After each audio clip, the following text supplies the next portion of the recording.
ඉතින් අපි නමු මේ මෙන්න මේ ආකාරයේ මාපාංශයක් අඳින්න කොහොමද කියලා. සාමාන්‍ය අනිත් සාමාන්‍ය y සමාන mx ආකාරයේ ප්‍රස්තාරයකට වඩා පොඩ්ඩක් වෙනස් වෙනවා. ඒ කියන්නේ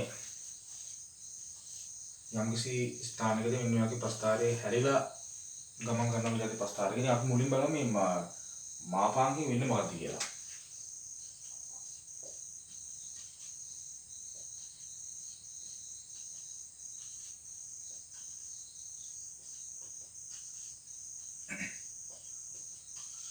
सामान्य मापांकයෙන් වෙන්නේ මෙහිමයි. මේ දෙකේ මාපාංකය දෙකමයි. ඍණ දෙකේ මාපාංකය කියන්නේ ඒ දෙක. ඍණ තුනේ මාපාංකය කියන්නේ 3.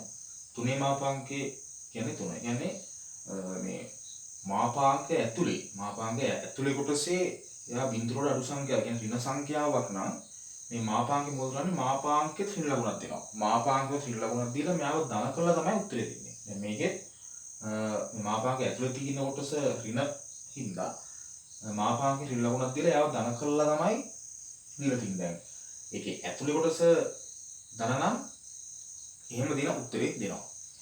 ඒක අපි බලමු මේ වගේ මාපාංශයක් අපි කොහොමද අඳින්නේ කියලා. මුලින් මේක අඳින්න තියෙන පහසුම විදිහ තමයි මේ මාපාංගයේ ඇතුලේ කොටස තියෙනවනේ. මාපාංග ඇතුලේ කොටස.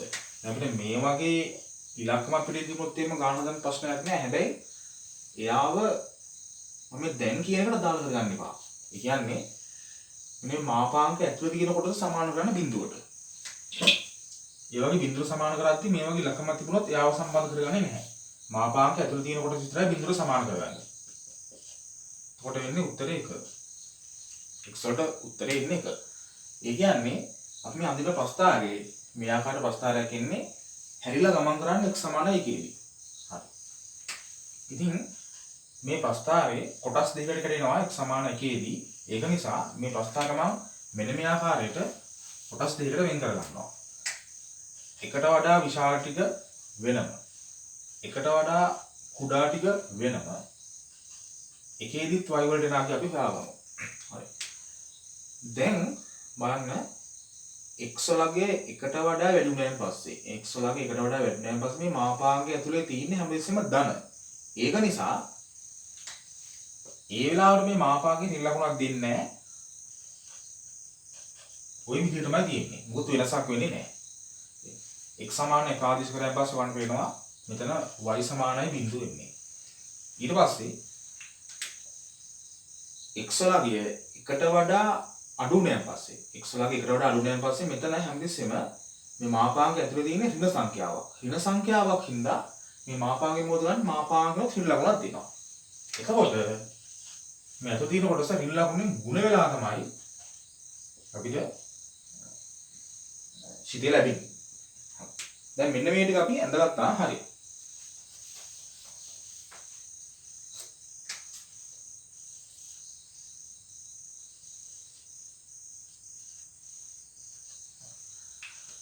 අපල මුලින්ම මෙන්න මෙයාව අඳිනවා.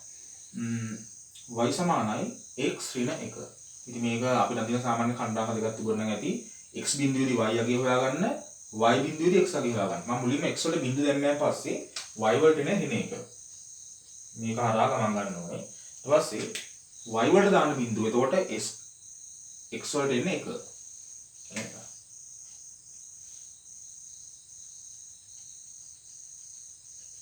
මතකද ඔය ප්‍රස්තාරේ ඊට නම් කරගන්න. ඊට පස්සේ මෙයා x වල බිඳුව දැම්මයන් පස්සේ y වලට එන්නේ 1. කියන්නේ තමයි.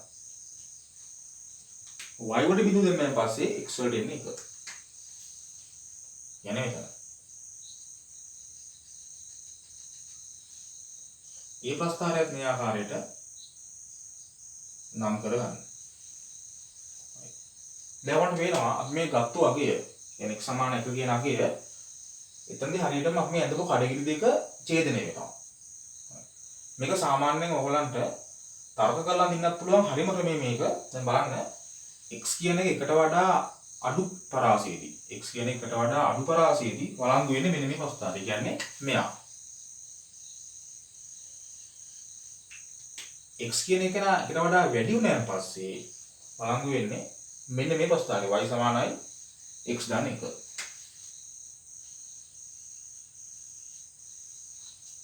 ඔය විදිහට තමයි මේ මාපාංශිතේ ඉන්නේ. අපි බලමු තවත් එකක් අඳින්න.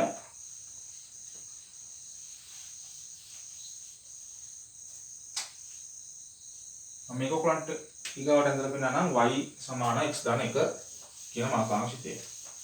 මේකේ මුලින්ම මෙන්න මේ මාපාංග ඇතුලේ තියෙන කොටස සමාන කරගන්න බිඳුවට. එතකොට x ධන 1 සමානයි බිඳුවයි x සමානයි ඍණ 1යි. එතකොට මේ ශිතයක් කොටස් දෙකකට කැඩෙන්නේ x සමානයි ඍණ 1ේදී. ඉතින් මේ මේකත් අපි කොටස් දෙකකට වෙන් කර ගන්නවා මෙයා විදිහට. ඍණ 1කට වඩා වැඩි කොටස ඍණ 1කට වඩා අඩු ටික x සමානයි ඍණ 1.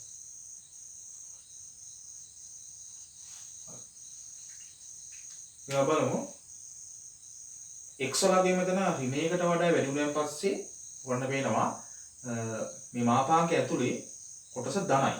ඒක නිසා මාපාංකයෙන් කිසිම දෙයක් කරන්නේ නැහැ මේකට. ඒකේ විදිහටම තමයි. ඇතුලේ තියෙන ශිතේමයි. x වලට ඍණ 1 වෙන්නේ නැහැ පස්සේ y සමානයි බිඳුවයි.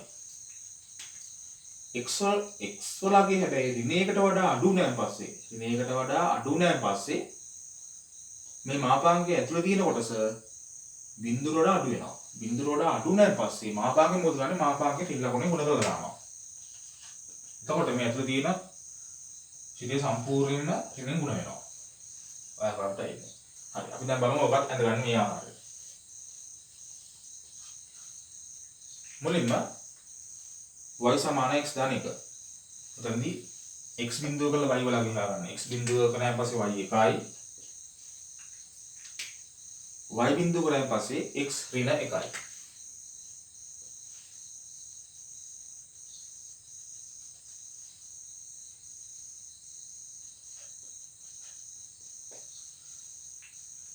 ඊට පස්සේ මෙයා y සමානයි ඍණ x ඍණ 1. x බිඳුවේදී y ඍණ 1යි.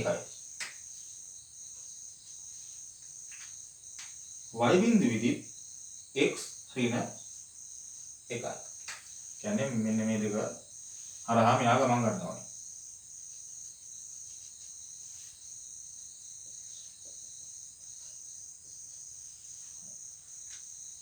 ඊගාවට අපි දැන් බලමු මෙන්න මෙතන තමයි හිතමු ඡේදනය වෙන්නේ. අපි අර මෙන්න මේ ගාන ඉලක්කමේදී මෙන්න මේ ගාන අගේදී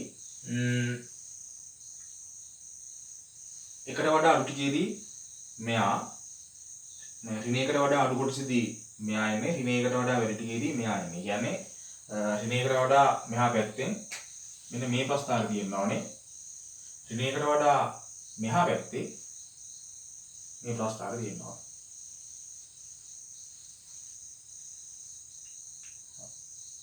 මේ ආකාරයට තමයි ප්‍රස්ථාරය එන්නේ. ඉතින් අපි බලමු තවත් එකක් ඇඳලා.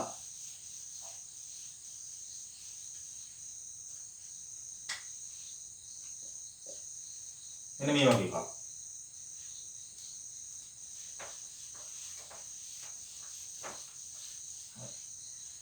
මේකදී මම අර කලින් කිව්වා වගේ මේ මාපාංකෙන් එළියේ ඉලක්කම් තිබුණාට අපි ඒව නෙමෙයි මාපාංකයේ ඇතුලේ තියෙන කොටස තමයි බිඳුවට සමාන කරන්නේ. කලින් වගේමයි. එතකොට x වලට ඍණ 1 එන්නේ. කියන්නේ ඍණ 1 තමයි මේ ප්‍රස්ථාරයේ x වලගේ ඍණ 1 තමයි මේ ප්‍රස්ථාරය හරියටම හැරෙන්නේ. ඍණ 1කට වඩා වැඩි කොටස ඍණ 1කට වඩා අඩු කොටස x සමානයි ඍණ 1. මෙතන ඔයගොල්ලන්ට පේනවා x වලට ඍණ 1 වෙන්න පස්සේ y වලට කලින් වගේ බිඳුව නෙමෙයි y වලට 1යි. x වලගේ ඍණ 1කට වඩා වැඩි වුණාන් පස්සේ මෙයා ධනයි.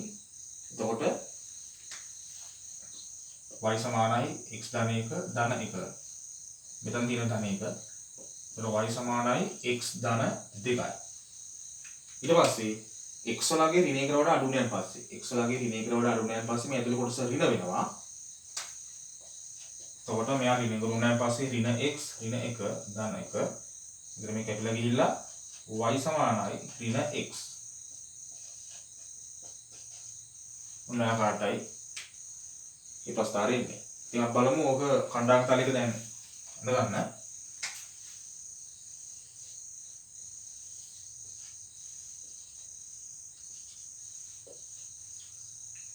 මුලින්ම y සමාන x ධන 2. x වලට බිඳුව අදිශ කරාන් පස්සේ y 2යි. y වලට බිඳුව අදිශ කරාන් පස්සේ x ඍණ 2යි.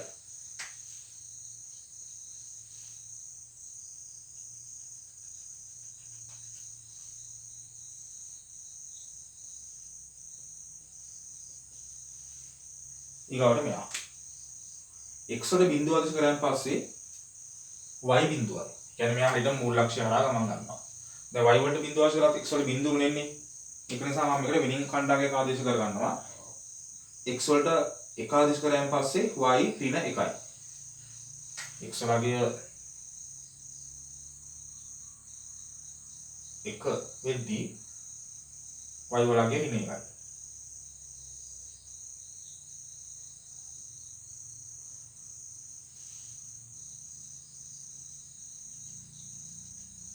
මෙන්න මෙතන තමයි මේ ප්‍රස්ථාර හයිතම හැරෙන්නේ.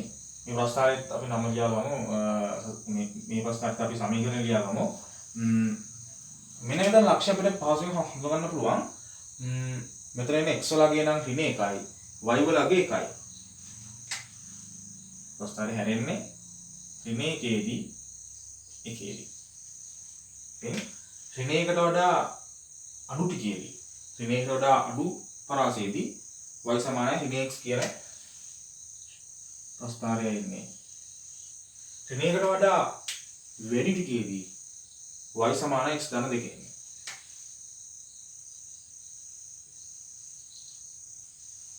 මේ ආකාරයටයි ප්‍රස්ථාරය ඉන්නේ.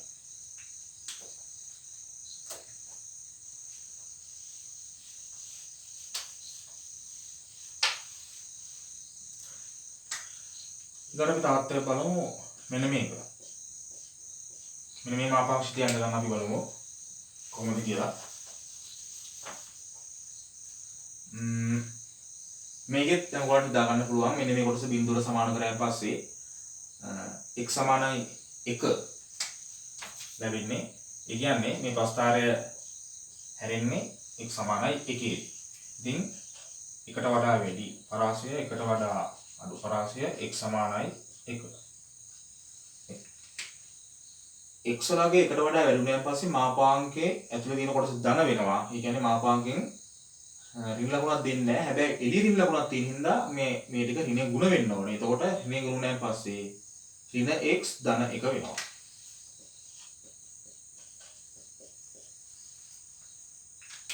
x වලගේ 1 වුණාන් පස්සේ මෙයා y බිඳුවයි. කියන්නේ මේ ප්‍රස්ථාරයේ හරියටම හැරෙන්න ඕනේ එකේ බිඳුව කියන කණ්ඩාංකේ. x වලගේ ඍණ x වලගේ එකට වඩා අඩු වෙනන් පස්සේ x වලගේ එකට වඩා අඩු වෙනන් පස්සේ මේ මාපාක්ෂිතයේ ඇතුළේ තියෙන කොටස ඍණ වෙනවා. ඍණ වුණාට එළිය ඍණ ලකුණක් තියෙන හින්දා ඒ ඍණ ලකුණු දෙක ගුණ වෙලා මෙයා ධන වෙනවා. එතකොට ලැබෙන්නේ y සමානයි x ඍණ 1 කියන සිතය.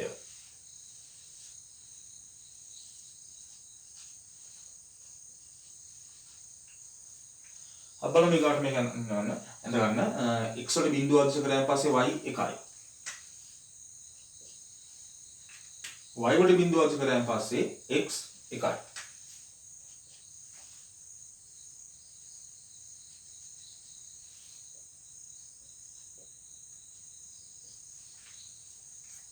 ඊට පස්සේ මෙයා x වලට බිඳුව අදිශ කරාන් පස්සේ y ඍණ 1යි.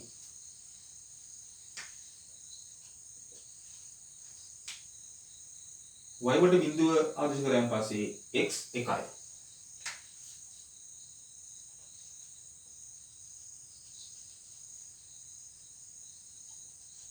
හොඳයි. අපි බලමු ඊගාවට එකට වඩා අඩු පරාසයේදී. එකට වඩා අඩු පරාසයේදී එන්න ඕනේ මෙන්න මෙයා. y සමානයි x ඍණ 1. කියන්නේ මේ කොටස. එකට වඩා වැඩි වුණාන් පස්සේ එන්න ඕනේ මේ සිතේ. මෙන්න මෙයා.